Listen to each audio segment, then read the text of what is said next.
Hello, everybody. My name is Franklin, and I'm really excited to talk to you. Well, not so much to be honest, but I'm here to talk to you about my progress of October 2020 with my language goals. Again, my name is Franklin, and this is first 1000hours.com. I want to say hello to language learning lover Kina. You've been with me, and I've just tried to do this. This is like my third time trying to do it, but I'm figuring out how to use Streamlabs again. Yay, and you see me. Awesome. All right, now let's begin. So I'm talking about my progress from September 30th to October 27th, 2020. All right, so I'm just going to be real with you. I watched 0 hours of Spanish courses and I read 58 pages in El Ministerio de Corrección in September 30th to October 27th, 2020. Okay, so let's look at the total then of what I actually did. I read a total of 920 pages in Spanish so far this year.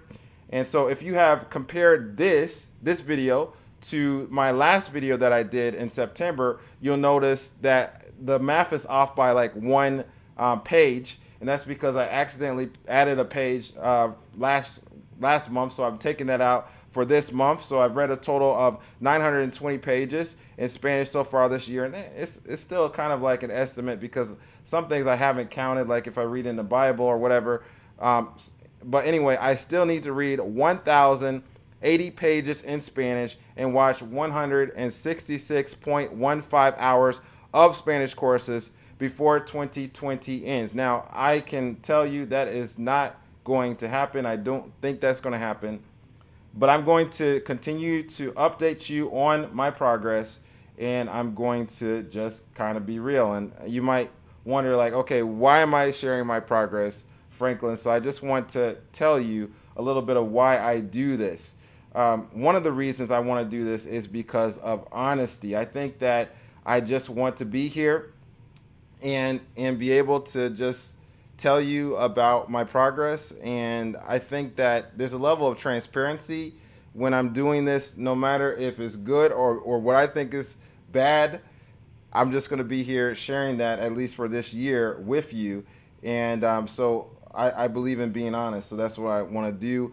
Analytics last year, I looked at my YouTube analytics and I realized, wow, when I did quarterly progress reports, people actually subscribed to my channel from that. So I think that what I realized is that people like that because I think there are people that are goal-oriented, people that come here to First 1000 Hours, and because you have your own language learning goals, I think it's nice when you see someone else relating what their progress is in terms of goals.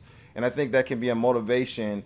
And actually, you can learn lessons from what I've done, things that I've done well, things that I haven't done well. And so I think that's one thing that you get from that. And then it also helps me to be relatable. No matter what stage I'm in language learning, I think we can still relate to people that have goals. If they make their goal or if they don't meet their goal, it's something that helps things be relatable. And I also remember that I looked at this video one time of someone that was learning Japanese, and he talked about how he wanted to read these books. And I saw this video, it was like 6 months old or a year old or something like that. And then I went to look at, I was trying to see, okay, well, that's what he said he wanted to do. Then I was trying to look at an updated video and I didn't see anything there. So I think sometimes it's easy to talk about goals. It's easy to talk about things we want to do. But then, I think the bigger thing is to actually look at the follow through of what you said compared to what you actually did.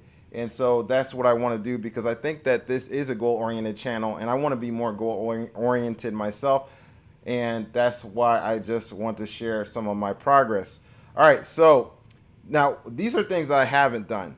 Okay, and this is one thing I think that has hindered me a little bit here, or a lot here at First 1000 Hours with some of my goals. I do talk about my goals here on the live stream and all of that, but I think that it needs to be a part more of my daily or my weekly my weekly thought process, and more or less my day-by-day progress. I need to my thought process, I think, because if I just look at this in a month, okay, I've done things, I haven't done things, but what gets measured gets done is what people say, and so it's important to think about this on during the week, and I think I would do better.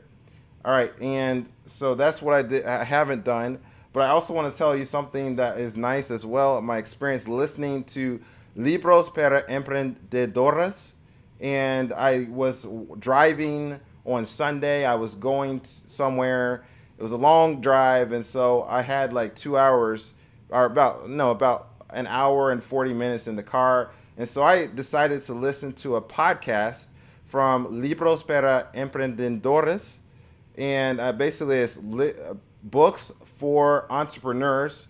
So it's kind of something I am interested in. So this person, Luis, I believe is his name, he gives summaries of different books he's read on entrepreneurship. And so that's something I'm interested in.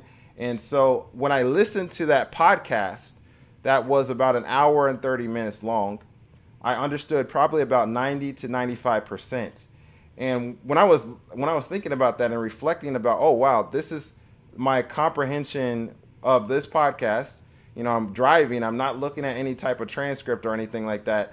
I was thinking, wow, this is a lot better than how I was a few years ago. And I was just happy for that progress. And so I'm looking at Language Learning Lover. You said, do you think having an accountability partner would help? I think it would help. I kind of remember when and see, this is my struggle still this year that I've talked about is exercise. And so I know that I have done the best when I've had like an exercise partner or something. And so I think it would be helpful for myself to have an accountability partner to hold me accountable. So I have these videos that I do, and that's one form of accountability. But I think that I do better if I do that on a continual basis, and so it's good to have someone to hold me accountable on a more weekly basis or something like that. So yes, that would be very helpful, and maybe I need to seek out an accountability partner. Now talking about accountability, I don't know how long I'll be doing this, but I went to a video conference, a virtual video conference, and I was able to connect with some people that are also language learning, that are doing language learning YouTube channels. They are doing it currently, or they are about to start that. And so what we have done is we've been on Zoom, and so we have talked about our goals and things like that, and our ambitions and things that we want to do. So that's a form of accountability for YouTube. So, and I also have some other people that I talk to as well, and different things I do to help me to be consistent here on YouTube. And so the same thing I think would be good in dealing with going and meeting goals, because I could say that I don't really want to, and I've kind of said that sometimes in comments, but no, I actually do want to meet my goals. I just think it's a good thing to do. It's good to stretch myself further than where I am. And so I don't want to just be content to be in the same place or even backwards. So yeah, I like that suggestion, Language Learning Lover. So thank you for that. All right, and I want to talk about some other things, some updates for October and November 2020. And if you have any other questions as well, I'm here on the live stream. You're here, so I can definitely talk about that as well. But I want to tell you some updates for October and November 2020. All right, so one thing that I had a goal, talking about goals and things like that, is to start an email list. So that's one thing that I learned when I went to this video conference. It was actually called Grow with Video Live 2020. They were talking about it's good to have an email list and all that. So I was like, I'm not going into 2021 without having an email list. And so if you would like to subscribe to the first 1,000 email list, the first 1,000-hour email list, you'll find a link to how you can sign up in the description of this video. And so you might wonder, okay, why should I subscribe to an email list? One reason is because you might not always get updates from First Thousand Hour videos on YouTube. There's a lot of notifications sometimes on YouTube, and so some things get lost. So it's just a deeper connection with First Thousand Hours on that end, as well as I might share potential things, some other thoughts or more thoughts on language learning, as well as there might be some offers and services from products and services that I might offer and other things as time progresses. But my first email for First Thousand Hours will be by Sunday. And I am the only one at this point subscribed to First Thousand Hours. But even if I'm the only one on Sunday that's subscribed to First Thousand Hour email list, I will still send out an email by Sunday. And I'm just going to try to be consistent in that new phase of First Thousand Hours. I want to go on to let you know something else, and that is a content marathon. And so I've talked about that a little bit here. I think last month that I wanted to do something because we've been able to have a lot of different videos here at First Thousand Hours, and what I wanted to do to kind of celebrate that is to have a video that is connected, like a long video that's connected on a theme that I thought could also be helpful for you as well. And so that will be a video that will have different stories that I've shared on First Thousand Hours in the past about overcoming challenges in Spanish. And so what I will do is I will talk about it a little bit, and interspersed I will talk about and give a little extra commentary on these videos, and then I will show them. And the benefit, I think, as well, is that it will be like a super video. The video might be about 2 hours or something like that. But, if you know about it, then you can also be in the live chat and we can talk as well in the live chat. And I think that will be kind of fun, especially if more people come. Even if no one comes, even if it's just myself and someone else, we can talk as well in the live chat or just enjoy the video if you want to do that as well. So that's what I have to share with you. So I want to let you know that there is also a video I'm going to put on the screen about reading in a foreign language. And this is a free tool that you can use from Google that will help you read in a foreign language for free. And then there's also a video that YouTube recommends. And I hope to see you in the next video.